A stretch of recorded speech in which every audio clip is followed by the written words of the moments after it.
শুধু জ্ঞান নিলেই কিন্তু নেসেসিটি বোঝা যায় না, এবং এজন্যই এই কারিকুলাম এবং রূপান্তরের চেষ্টা।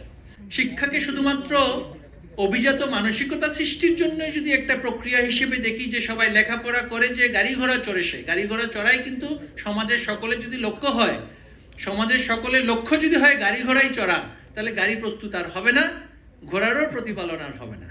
আমাদের প্রান্তিক পর্যায়ের গ্রামাঞ্চলের বাবা মাদের মধ্যে কিন্তু এই উষ্মা নেই, এই অভিযোগ খুব কম।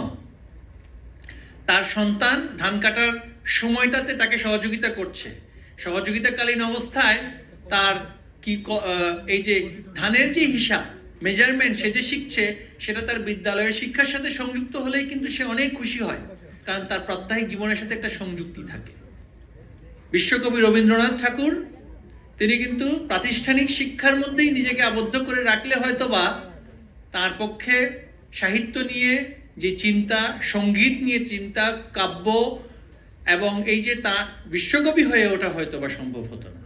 প্রাত্যহিক জীবনের নানান বিষয়ে কিন্তু সেইটা প্রয়োগযোগ্য, বাস্তবায়নযোগ্য, আমি হয়তোবা ভিন্নভাবে কিছু ভাবতে পারি। এই জন্যই বলা হয়েছে যে necessity is the mother of invention. তো নেসেসিটি বোঝার জন্য কিন্তু আমাকে প্রকৃতিকে দেখতে হবে, নেসেসিটি বোঝার জন্য বাস্তব অবস্থা, জীবন, প্রাত্যহিক জীবনকে কিন্তু সচক্ষে দেখে অনুধাবন করে জ্ঞানের সাথে সংযুক্ত করতে হবে। শুধু জ্ঞান নিলেই কিন্তু নেসেসিটি বোঝা যায় না, এবং এজন্যই এই কারিকুলাম এবং রূপান্তরের চেষ্টা। তা আমাদের শিক্ষকদেরকেও সেভাবেই প্রশিক্ষিত করা হচ্ছে। এখন অনেকেই বলছেন যে বিশেষ করে আমাদের শহুরে অভিভাবকরা যে আমার সন্তান কেন এই বিষয়টি শিখবে, এটা তার ইলেকট্রিশিয়ানের ট্রেডের সাথে সে দেখে বা শিখে সেখানে কি অর্জন করবে, তাকে তো আমি বিজ্ঞানী বানাতে চাই। কিন্তু আমারও সেই উপলব্ধি থাকতে হবে যে পৃথিবী বিখ্যাত বিজ্ঞানীরা কিন্তু অনেকেই গতানুগতিক শিক্ষায় ভালো ফলাফলকারী ছাত্র ছিলেন না। তারা জীবন থেকে শিক্ষা নিয়ে তারা তার চিন্তার গভীরতার মাধ্যমে সেই জ্ঞানকে প্রায়োগিক দিক থেকে বিবেচনা করে কিন্তু তারা বিজ্ঞানী হয়েছেন। জগৎ বিখ্যাত বিজ্ঞানী আলবার্ট আইনস্টাইন এমআইটির শিক্ষার্থী ছিলেন না, হার্ভার্ডেরও শিক্ষার্থী ছিলেন না, তিনি একটি পলিটেকনিক্যাল ইনস্টিটিউশনের শিক্ষার্থী ছিলেন। কিন্তু তিনি পরবর্তীতে এই সকল নামকরা বিশ্ববিদ্যালয়ে পড়িয়েছেন, এবং আলবার্ট আইনস্টাইন কি করেছেন সেটা আমার এখানে ব্যাখ্যা করার প্রয়োজন নেই। অনুরূপভাবে বিশ্বকবি রবীন্দ্রনাথ ঠাকুর তিনি কিন্তু প্রাতিষ্ঠানিক শিক্ষার মধ্যেই নিজেকে আবদ্ধ করে রাখলে হয়তোবা তার পক্ষে সাহিত্য নিয়ে যে চিন্তা, সঙ্গীত নিয়ে চিন্তা, কাব্য এবং এই যে তার বিশ্বকবি হয়ে ওঠা হয়তোবা সম্ভব হতো না। একইভাবে আমাদের জাতীয় কবি কাজী নজরুল ইসলাম জীবনের অনেক কঠিন অধ্যায়ের মধ্যে দিয়ে তাকে পাড়ি দিতে হয়েছে বলেই বিদ্রোহী কবি হয়েছিলেন, সাম্যের কথা বলেছিলেন। শান্তির মধ্যে থাকলে, সমৃদ্ধির মধ্যে থাকলে সাম্যের বিদ্রোহী কবি হতে পারতেন না। তাই প্রাত্যহিক জীবনের নানান বিষয়ে শিক্ষার্থীকে সম্পৃক্ত করাটা পাঠ্যপুস্তক এবং প্রাতিষ্ঠানিক শিক্ষার চাইতেও অনেক সময় অনেক বেশি গুরুত্বপূর্ণ। এই উপলব্ধিটা আমাদের শহুরে অভিভাবকদের মধ্যে আসুক, সেটাই আমাদের প্রত্যাশা।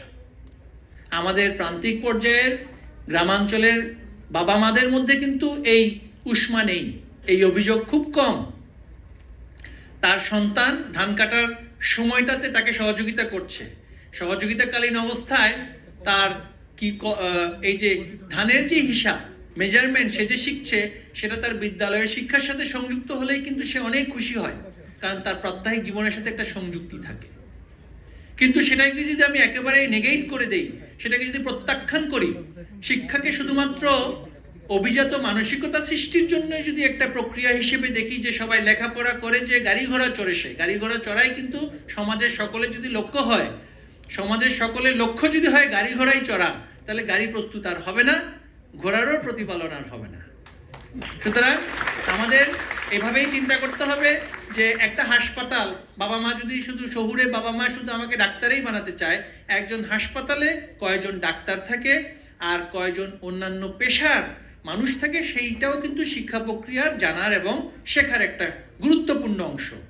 একটা হাসপাতালে অ্যাম্বুলেন্সের ড্রাইভার না থাকলে সেই হাসপাতাল পরিপূর্ণতা পায় না, নার্স না থাকলে, ইলেকট্রিশিয়ান না থাকলে, পেইন্টার না থাকলে, ক্লিনার না থাকলে হেলথ টেকনোলজিস না থাকলে সেটা কোনো হাসপাতালেই হবে না। শুধু ডাক্তার দিয়ে হাসপাতাল হয় না। সমাজ শুধুমাত্র উচ্চ পদের, অভিজাত পদের বা প্রশাসনিক পদ দ্বারা সমাজ পরিচালিত করা সম্ভব নয়। তাই আমাদের শিক্ষার মধ্যে সেই রূপান্তরের কাজটা হচ্ছে। বিশেষায়িত জ্ঞান উচ্চ শিক্ষার পর্যায়ে গিয়ে অবশ্যই দেওয়া হবে, কিন্তু এখন আমরা যেই পদ্ধতিটা দীর্ঘদিন ধরে পরিচালিত হয়ে আসছিল, বিশেষায়িত জ্ঞান বিদ্যালয়ে আমরা দিতে চাচ্ছি আর উচ্চশিক্ষায় গিয়ে গতানুগতিক। এই অবস্থার অবশ্যই পরিবর্তন করতে হবে যে উচ্চশিক্ষায় আমি বিশেষায়িত জ্ঞান দিব। আমার শিক্ষার্থীকে 14-15 বছর বয়সে এত বেশি পরিমাণ গণিত এবং বিজ্ঞান আমরা দিতে না দেই যেখানে সে সেখান থেকে আরো নিরুৎসাহিত হবে। আমাদের পরিসংখ্যানে আছে একটা বিশাল সংখ্যক বিজ্ঞানের শিক্ষার্থী এসএসসির পরে এইচএসসি গিয়ে তারা কিন্তু বিজ্ঞান আর পড়তে উৎসাহিত হচ্ছে না, কারণ তাকে আমি এমন একটা বয়সে সেই অতিমাত্রার বিজ্ঞান আমি দিয়েছি এবং গণিত দিয়েছি যেটা কিন্তু আমার শিক্ষকেরও পড়ানোর সক্ষমতা সারা দেশব্যাপী কিন্তু ছিল না। তখন স্বাভাবিকভাবেই নোট, গাইড, কোচিং ইত্যাদির উপর নির্ভর হওয়ার পরে সে পরীক্ষার হলে যাওয়ার পরে সে বিজ্ঞানের প্রতি নিরুৎসাহিত হয়ে গেল। তাই আমরা বলছি যে একটা নির্দিষ্ট পরিমাণের বিজ্ঞান, গণিত আমাদের শিখতে হবে, সকলের জন্যই সেটা প্রযোজ্য। এবং ভাষার দিক থেকে যোগাযোগ সক্ষমতা খুবই গুরুত্বপূর্ণ, সেখানেও আমাদের এই রূপান্তরের কাজটা আমরা করছি। যোগাযোগ সক্ষমতা ব্যতীত আমি ব্যাকরণ অনেক জানলাম, শিখলাম, কিন্তু আমি মনের ভাবটাই প্রকাশ করতে পারছি না। তো শিক্ষাকে কিন্তু সেই রূপান্তরের কার্যক্রম হিসেবে আমাদের দেখতে হবে যে লব্ধ জ্ঞান প্রায়োগিক দৃষ্টিতে দক্ষতায় পরিণত করার রূপান্তরের কাজটাই কিন্তু শিক্ষার গুরুত্বপূর্ণ একটি অংশ। শুধুমাত্র জ্ঞান আহরণ নয়, তথ্য আহরণ নয়, তথ্যকে জ্ঞানে রূপান্তর, জ্ঞানকে দক্ষতায় রূপান্তর খুবই গুরুত্বপূর্ণ আমাদের জন্য, এবং এর জন্য শিক্ষার্থীদের মানসিক পরিবর্তনটা আরো বেশি গুরুত্বপূর্ণ।